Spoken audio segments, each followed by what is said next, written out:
good people. Hello, good people.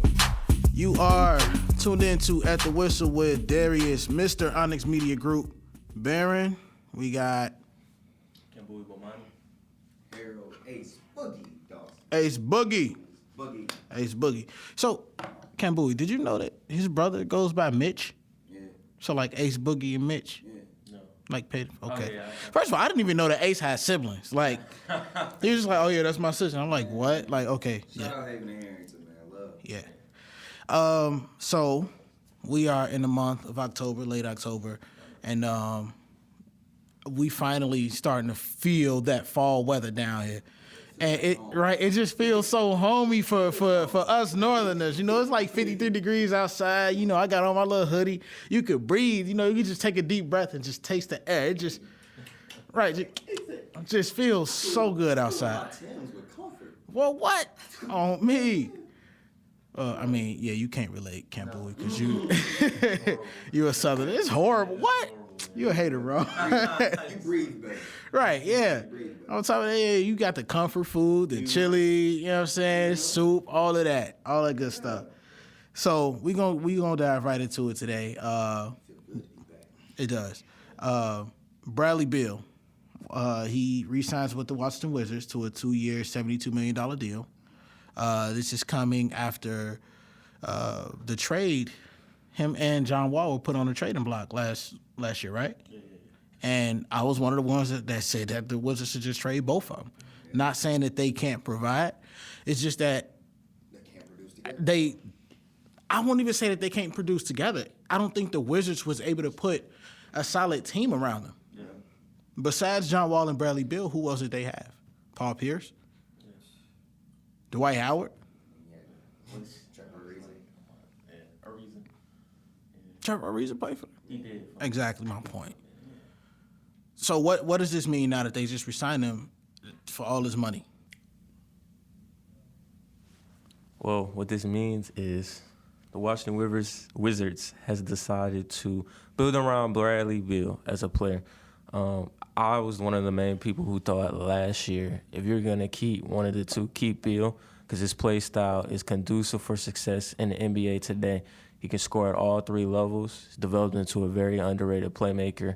And the Wizards finally saw what it was like to have an offensive team or a full team built around Beal. They didn't get to the playoffs, but the upside is there. And Wall's play style has declined. And the days of being a one guard that's ball dominant, can't shoot, building around that, it's not conducive for success long term. So that's the move the Wizards are going to make, and it makes Wall expendable in the future if you decide to. Ace? I agree with Kambui because with the way that the league is being played now, and you got positionless centers and, you know, two guards that just love coming off the wing. Granted, Bradley Beal can create his own shot.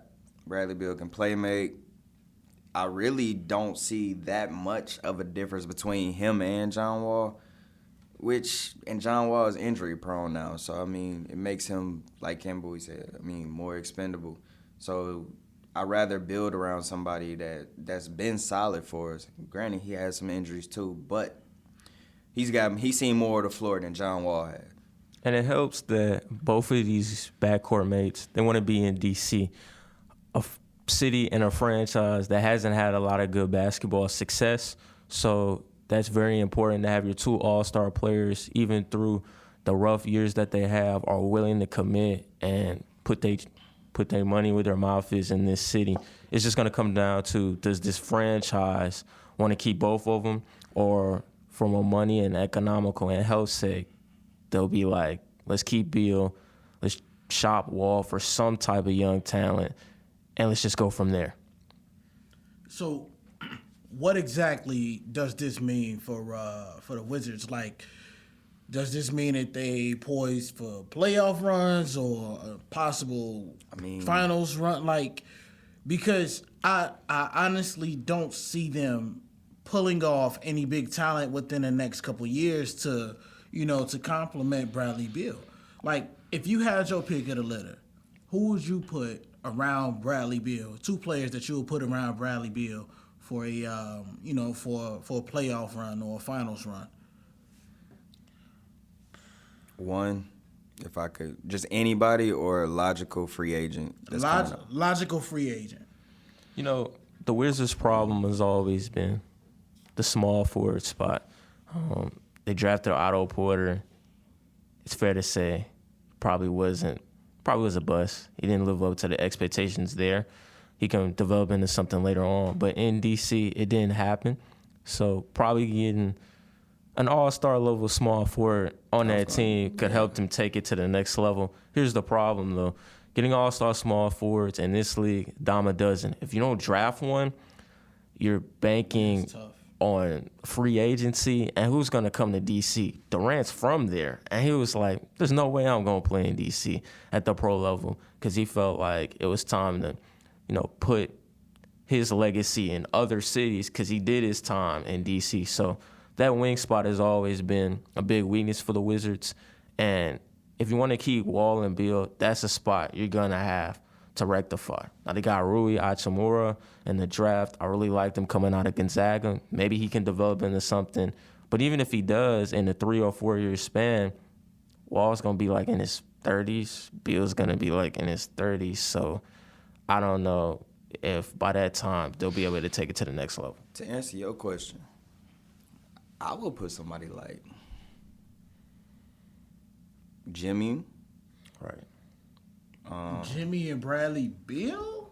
I like it because Jimmy's think not it'll so be high. interesting to see. Jimmy's not so high on himself to where you tell him, okay, this is the role I want you to play. This is what I want you to take.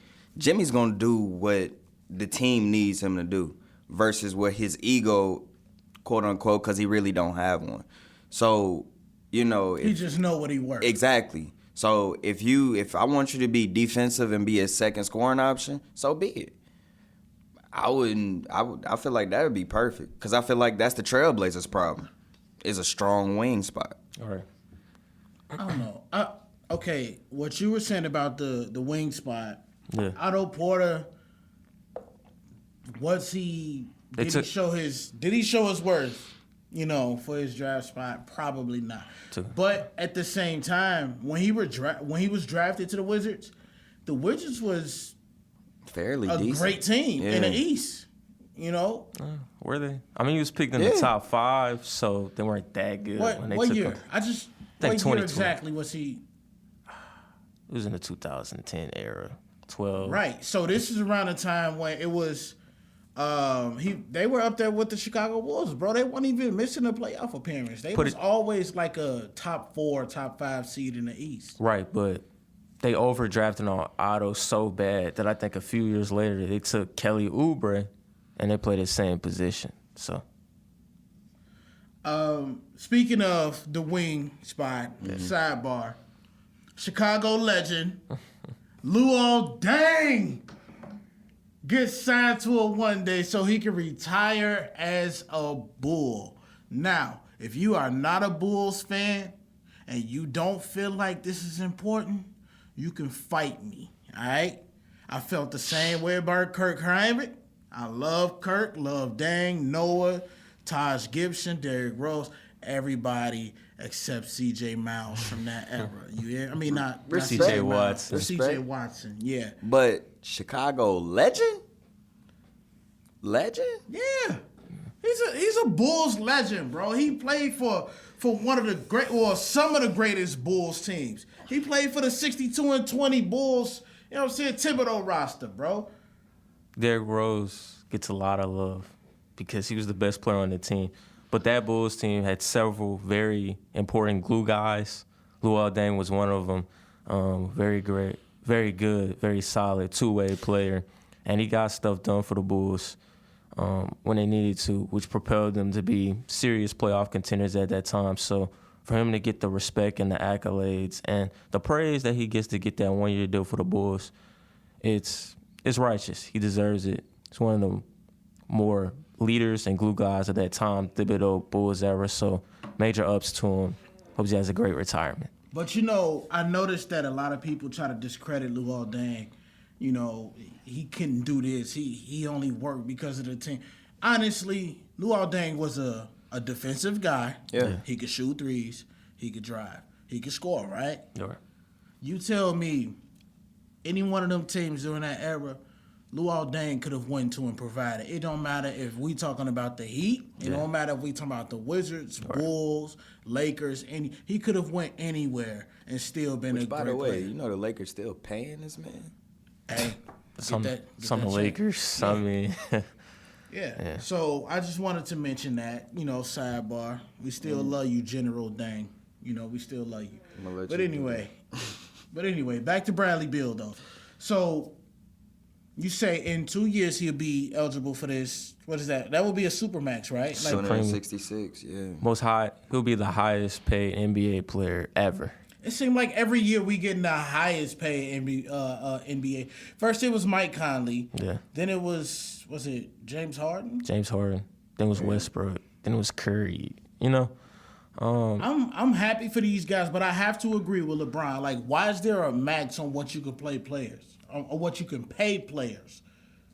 If we the ones making the entire organization look good, why is it a max on how much you can pay us? Yeah, Still got well, expenses. That's expenses. the only other reason. also, look at the sports where there isn't a salary cap.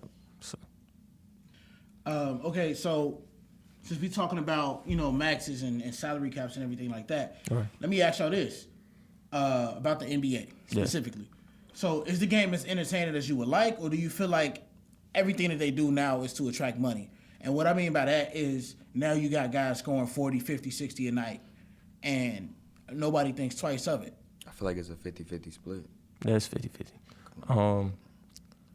The media adds a lot more entertainment than it should be, because there's some times where during the week there's really not as much to talk about. Everybody talks about these 4 major topics: LeBron, Lakers, Kawhi, Anthony Davis. It's regional and superstar based. So when they do talk about some other teams, they'll add a little bit of extraness in an issue that's not there. Like Iguodala kept saying that last year the Draymond KD beef was media driven. It wasn't as bad as what they said. We'll never know. But that's what we're talking about. So the media always going to add that entertainment element within the sport. The money aspect is going to always be there. It's going to continue to be there because evolution with the times, as the new era comes in, new CBA laws, guys are going to try to get as much maximum dollars as they can. And I don't have a problem with that. I mean, playing a sport where you grind 82 games, a year, and you have guys that are one of the main reasons why people show up to watch their teams. Their teams aren't the greatest. They're not going to win a championship, but they put the work ethic out there for the fans to appreciate what they bring to the table, and they should be compensated for that as much as they feel like they should. So, I don't know. I feel like all of this kind of started with Miami back player in movement. 2010. Yeah, player movement, yeah. Because what's the last GM's name? David Griffin? No. No. The GM. I mean, David Stern. David Stern. Yeah. When he stopped Rondo from going to LA. CP3 from going to LA.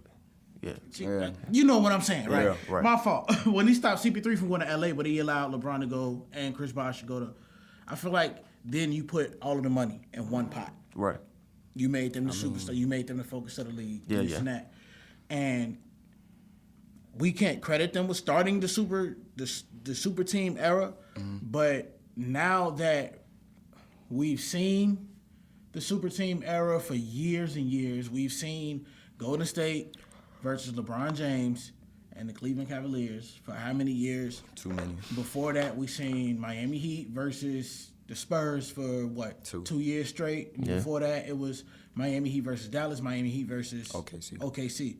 We've seen the same person in the finals for how many years? And so now, with Kawhi doing what he did, hopefully we're seeing the end of the super team era. Now, with that being said, I feel like it's harder for people to come up and become superstars in this with the way that the league is structured. Mm-hmm. Okay. Because just like you said, it's the same 4 topics every single week. Right. You know what I'm saying? Yeah. You got LeBron, AD, the Lakers, and the fourth thing that you said. Right. Superstar driven. And you might have that team that has that player that's rising up, that's playing well, he could be the next one. And they don't really. Yeah, exactly. Just like, Aaron Griffin. My boy in Orlando. Aaron Gordon. Aaron Gordon. Yeah. I'm messing up everybody's name today. Aaron Get your caramel macchiato, huh? Man, bro. hey, chill out. I like my coffee black, man. Chill out. Hey, but nah, Aaron Gordon, I feel like he's a solid player. You know, I feel like if Giannis didn't explode the way he did, then he wouldn't have got the attention. True. Maybe. Right. Who knows? But you got players in the East who has always been great. Yeah. But they never really got so like Kemba Walker. Kemba Walker is a great example, right? How long did it take for people to realize that Kemba Walker can actually ball? If you didn't really watch him, then no one probably the last 2 years. This was last semester, bro. I remember sitting in my room, looking on my phone, and seeing that he hit the 10,000 point mark or something like that. Mm-hmm. And then everybody was like, "Oh yeah, Kemba this, Kemba that." Like, bro, wasn't none of y'all rocking with Where was Kemba y'all at UConn? during the Bobcat days at least? Because I know I was rocking with him. Yeah. But I feel like, and it's not the player's fault. I feel like it's the structure of the league. Mm-hmm. He definitely has a top 10 step back. Crucial. Thank you, Deshaun. And Go ahead. ahead. And I just feel like it's kind of bad journalism. Look, if you're gonna talk about basketball, I mean, there's more than just 4 teams that play. Incorporate and it's more everybody. than just offense. We're not saying you got to touch base on the teams that aren't trying to make progress, the teams that are tanking, like the Cavs and Have y'all ever thought about it Knicks. though? Like, okay. I thought you were going to the board. Nah, they Why? showing You progress. have a Nah, but have y'all ever thought about it though? It's some franchises that will just only be good. It's some franchises that just won't see a ring. Yeah. Washington is one of those franchises. right. Just like I believe I said that last week. When was the last time you ever said, "Oh, the Washington Wizards finna win"? They go Never. to the finals. But- Never, and they were pretty good. Yeah. But if that's your forte to look at basketball, analyze it, and critique teams, don't jump on the wagon too late. Like, look at that team that's on the rise. You know what I'm saying? Like the Kings or Hawks are building something over there. Give them their praise now to where when they reach that level, you can be like, You got the I saw it. credibility. Right, yeah. you had the credibility. You saw. You could break down what did you see, Right. what the GMs did during the draft process, what the coaching staff implemented to get that team a new culture. But that's why I respect Martavian, because he stayed with them Raptors after time and time again. He did. He Honorary stuck with at the whistle member. Yeah, and I'm one of those guys. I always like to pick the underdog.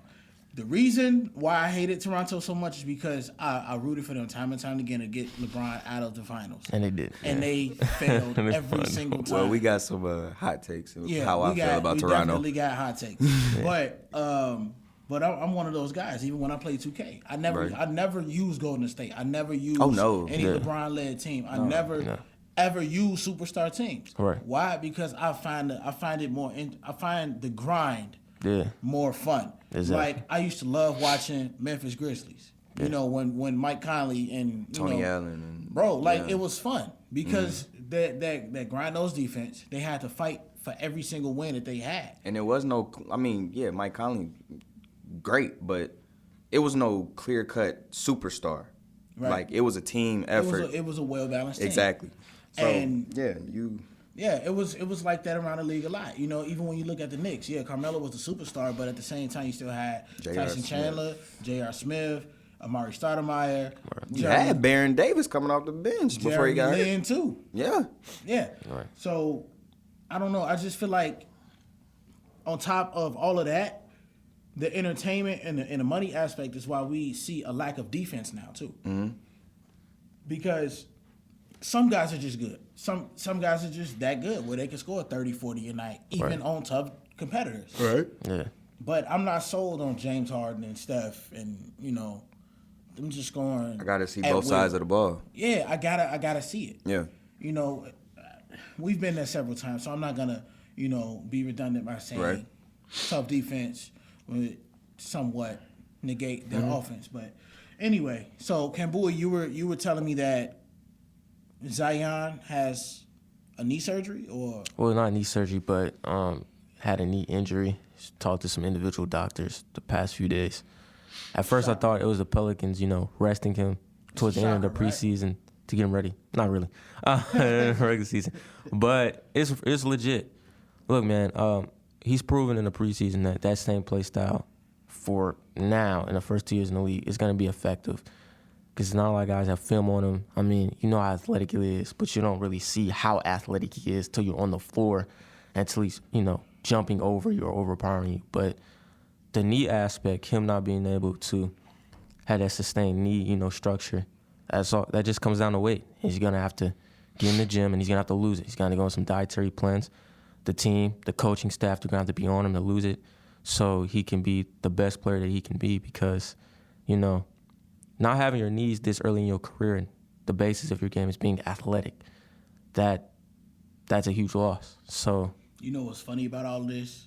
You know who you sound like? What? He's gonna hate this. Kambuya is really gonna hate this. You know who he sound like? Kobe Bryant when he told Pau Gasol to lose weight so he can lessen the strain. So he can lessen the strain on his and joints. They just released the update. Yeah, and you're a Kobe hater, right? He's gonna be out of a period of weeks. He's gonna miss Zion. Yes. Yeah. I think Zion, man. I think the world is just watching to see what Zion is gonna do. NBA players included, because they trying to gauge like, okay, how do I have to play against this guy? All right. And I don't think no one is really taking him as a threat now because he's still a rookie. Yeah. And he has a high ceiling. He probably lose great. weight. He could probably develop one heck of a jump shot, and then he'll be really unstoppable then, especially since you can't play defense on him. But I think, people like Kawhi and Jimmy and Paul George, I think they really sitting back looking like, okay. Right. Yeah, I see. I'm going to have to But put at the this same young time, blood like you in this just place. said, that's a lot of weight on a 6'6" body frame. Yeah, it is. So he gonna have to trim that up or cut it down. But if he don't, Especially to be doing what his he do play style. Exactly. If he doesn't, While we on the topic, yeah. have we made our rookie predictions yet? Rookie of the year? Yeah, let's call it right now. While we on, I Who got you mine. got, Kambuya? I got mine. Who I Kambuya got? always come with something interesting. On He do. these types. Who you got? Man, who do I got? Okay. Watch out for my man, Rui Hachimura for the Washington Wizards. Comes from Gonzaga. He's probably going to be the second best player on the Wizards. John Wall's not there. We know what Bradley Beal brings to the table. Rui, when he came out, a lot of people compared it to Kawhi Leonard. I don't really see that in this game. I do see a more skilled Julius Randle. At Gonzaga, they play him at the power forward and center spot, so he can post up.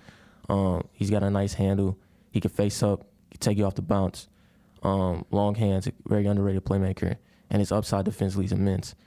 The Washington Wizards are probably going to establish him as their second best player early on, and he can make waves out in the East. So look out for him as a guy that could possibly be in the Rookie of the Year race, and I have him as my Rookie of the Year. Oh, sure. Go see if you was Who you got, Ace? my boy out of Memphis. Come on, Ja. I got Ja I was Morant. thinking Ja too. I got Ja Morant. And honorable mention, Tyler Hero. Yeah, Tyler Hero, yeah. What's the young boy on Boston who hit like 8 Oh threes? God. Carson Edwards. Yeah. It feels like this isn't gonna be a shock or anything, but it feels like point guards are leading. They're gonna be the leaders for the Rookie of the Year. Yeah. Instead of Big thing with Carson is, is he going to get on the floor? He will, probably as the second unit backup point guard, but Boston has so many guards, him, Romeo Langford, Jamal Waters, that they drafted. So it's going to be interesting to see how Stevens incorporates them on the floor together. okay. Yeah, I really.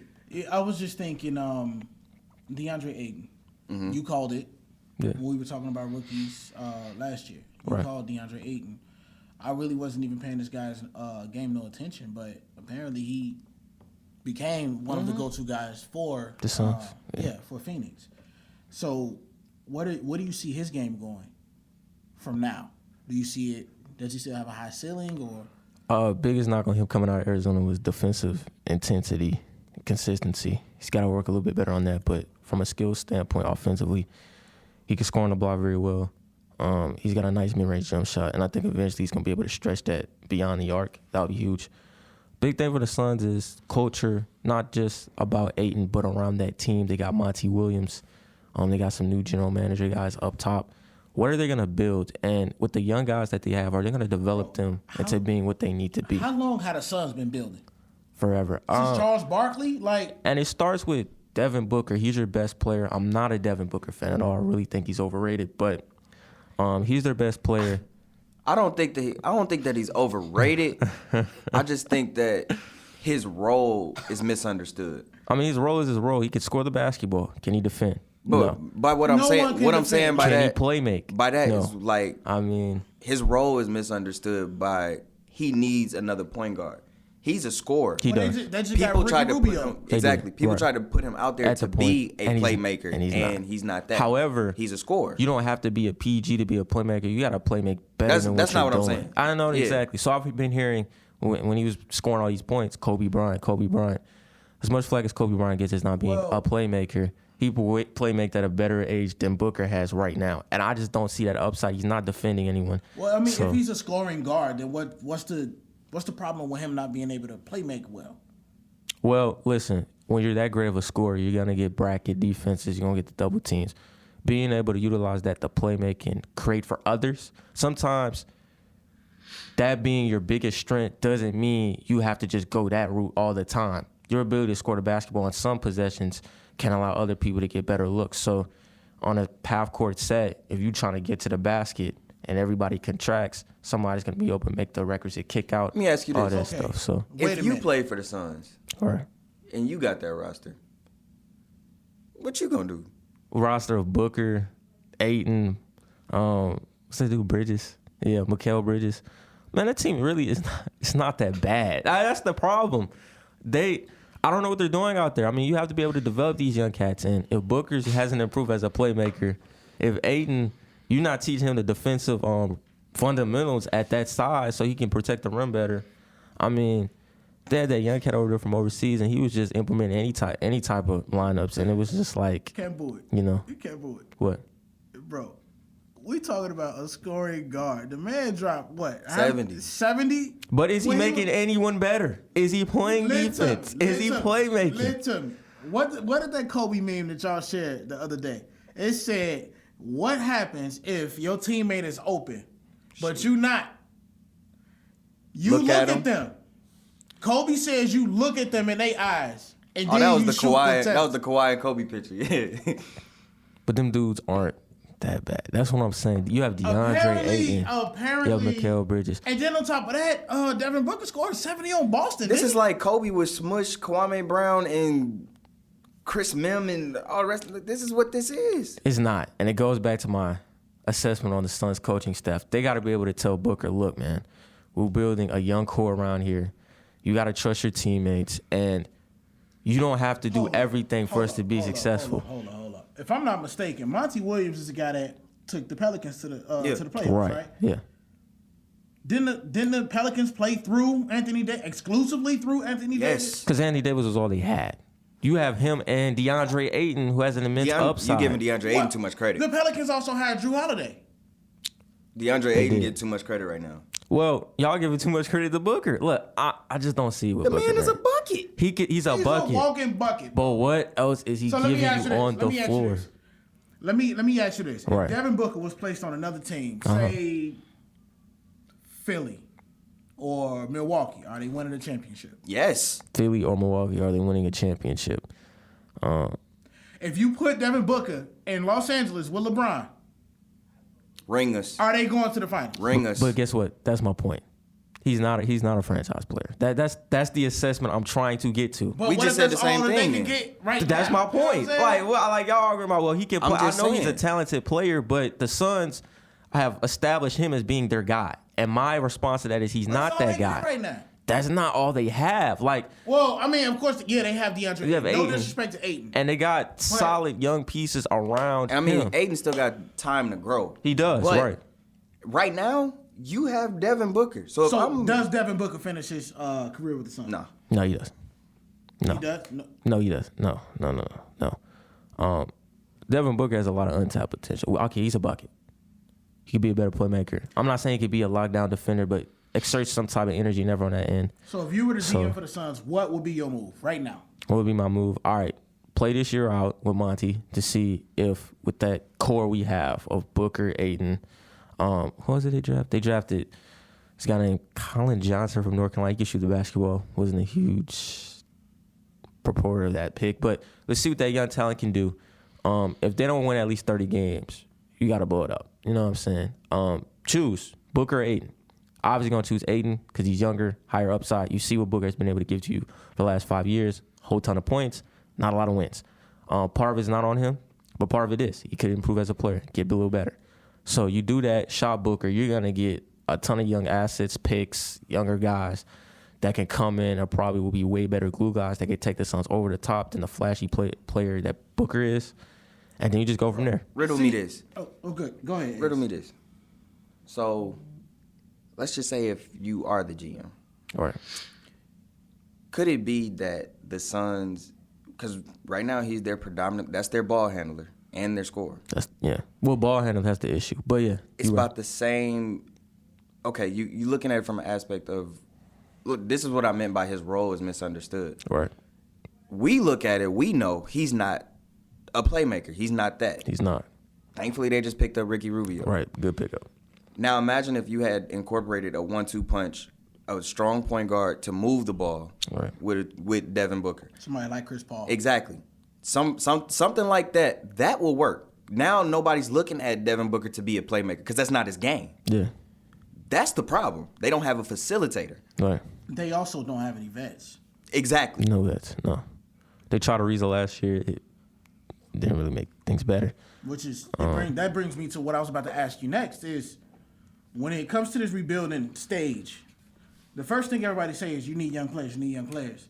I think it needs to be a balance. I mean, yes, of course. The chemistry isn't going to be there right off bat. Right. But when you look at winning formulas, man, you got Cleveland who won to the finals, their first reunion with LeBron. You know, they had youth. LeBron brought the experience, and then they end up trading for more seasoned players. Golden State, they added Andre Iguodala. They had more seasoned players, to complement Steph, Clay, and Draymond. Right. I think that Thunder team that went to the finals the first time. You had Kendrick, you had Fisher.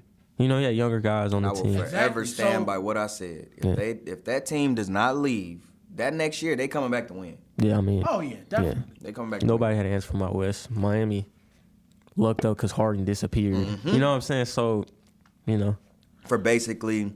So, yes, Deshaun, Miami lucked up. And see, this is something that Wakil loves saying is that LeBron beat 3 MVPs at the same time. They weren't that yet. None of them were even considered to be weren't MVP at the time. No. You could make that case for Durant because he showed the silhouette was there. But with Westbrook and Harden, it wasn't there yet. So, yeah.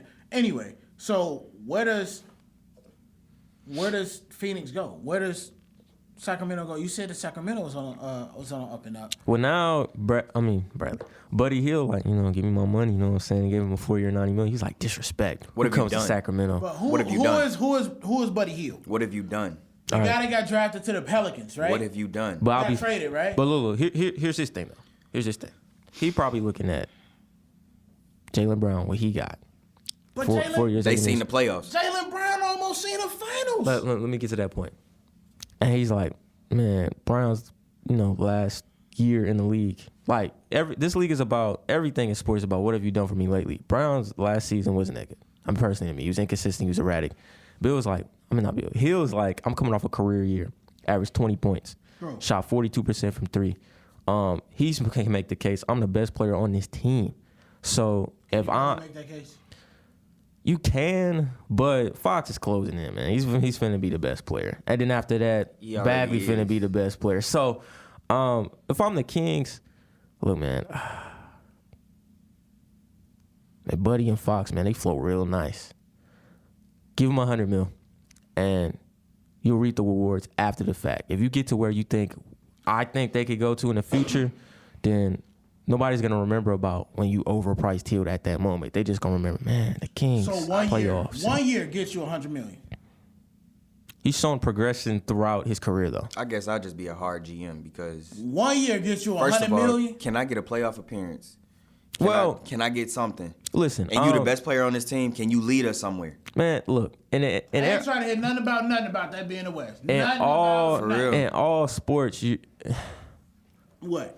In the NFL, I'm gonna lit to you. We just saw Brock Osweiler retire, and he got almost $50 million in his NFL career. is a different sport. But what I'm saying is, Like, not for long. That's a different ball. what I'm saying is, you have other athletes in different sports. They get overpaid all the time, and it's like, okay, so you see a guy in Hield who actually he's coming to the table like, look, I've improved throughout my whole career in Sacramento. I've been a solid foundational piece. I averaged 20.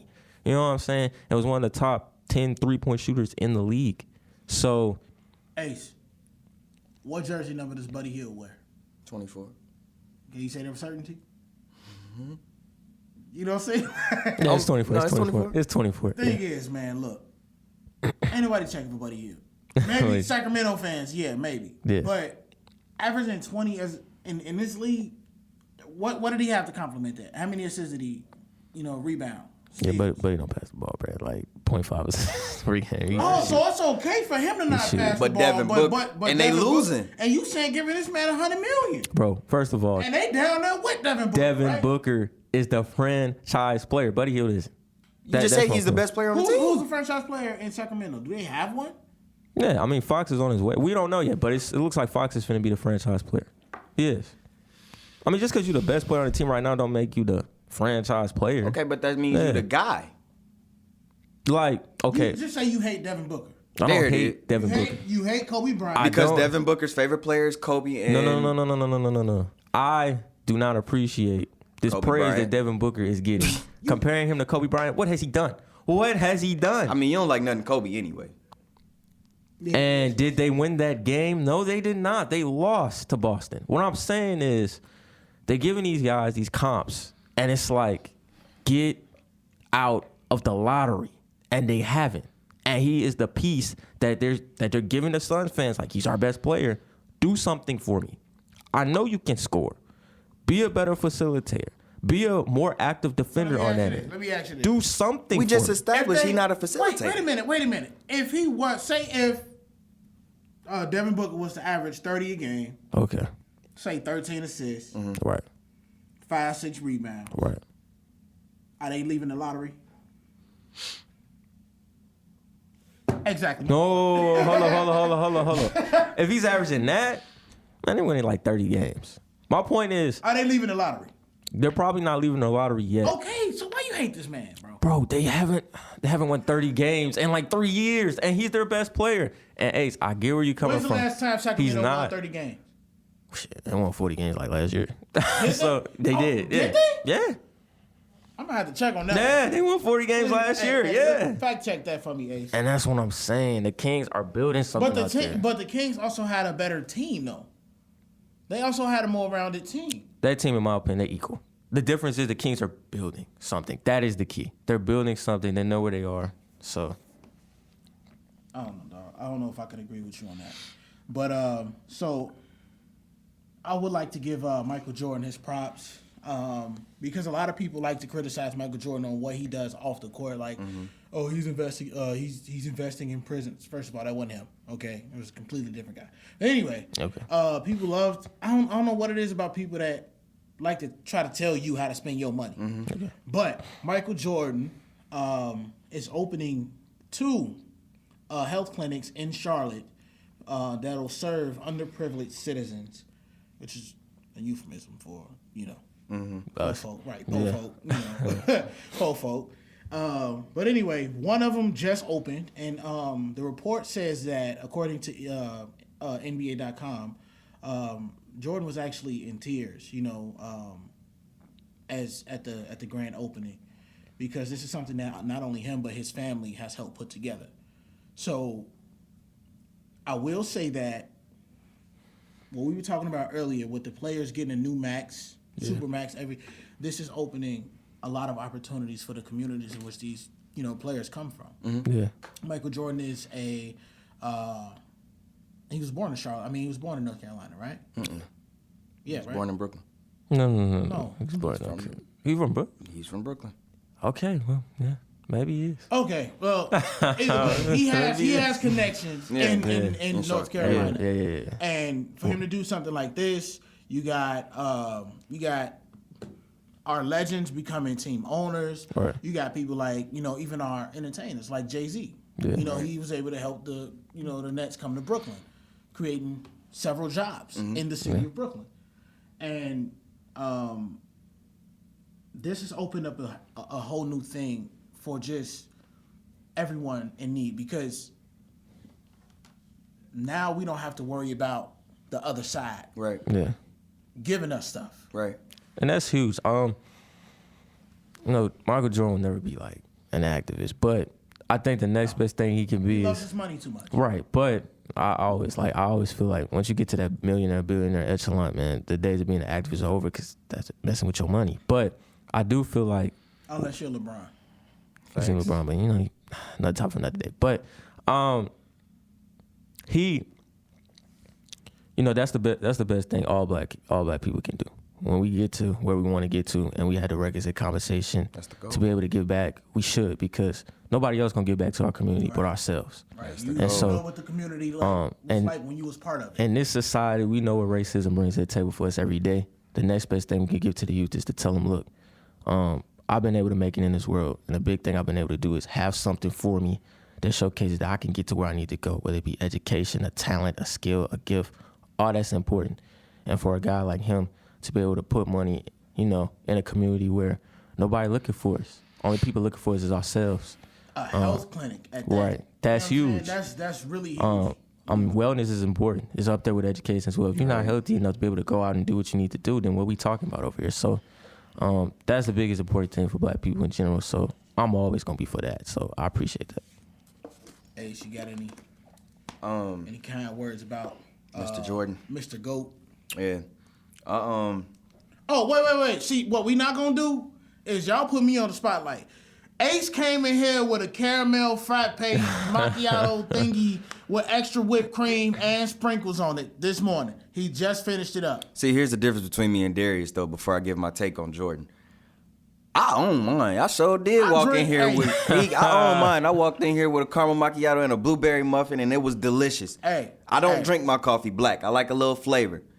Black, you hear me? Quit the cap. With sugar. But anyway... Where is Clem? Clem is somewhere else in the world. We gonna leave him where he is. Anywho, man, but it's good seeing Jordan, giving back and putting into, a community that he can relate to, especially after, being criticized. My mom was one.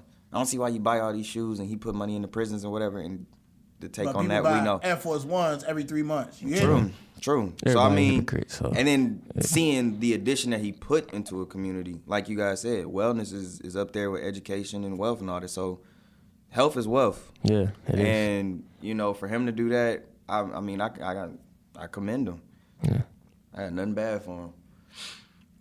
Well, on that note, we are going to end with saying that Ace is right. Michael Jordan is from Brooklyn, New York. Yeah, that's crazy. I ain't know. Yeah. Ace is from Brooklyn. Kept being adamant about it. I'm like, Mike is from Brooklyn. Yeah. But anyway, man, it's been good, politicking with y'all, man. We gonna do something about you, Campbell. You can't hate every scoring shooting guard. Devin Booker. I like Donovan Mitchell. You hate Kobe. I like You hate Kobe. You hate Kobe. Bro, just because he's not in my top 10 don't mean I hate the guy. You hate Kobe. But anyway. That being said, go be great, people. Yeah, go be great, man. Have your Mamba mentality. You know what I'm saying? Have that Be the killer same. instinct in everything that you do. Yeah. All right? And we're going to holler at y'all next week, man. Good talking to y'all. Vote with us.